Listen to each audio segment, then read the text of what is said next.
So you have a Samsung Galaxy S20. I'm going to show you how to remove a fingerprint, okay, for security. Okay, so you already have it in there, and now you want to go ahead and remove it. Very, very simple. So first thing is go ahead and go into your settings. So you can just swipe up on the screen like that. Swipe up.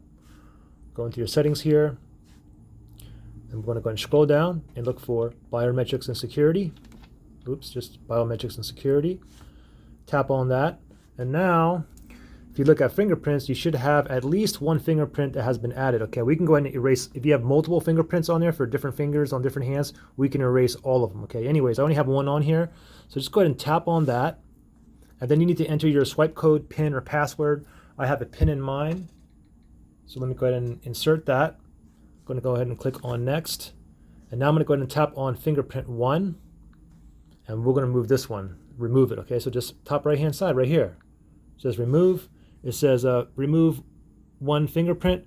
Features that use fingerprints will be turned off. Okay, so I'm going to go ahead and remove it right now. And now it's gone. If you have other fingerprints on here, you can erase those as well. Now, if I wanted to, I can go ahead and add another fingerprint and do it all over again. Anyways, as of right now, this phone does not have no fingerprint on here, okay? So the only way I can get in now is because I only have a swipe code that's enabled, okay? So pretty simple to erase your fingerprints. See ya.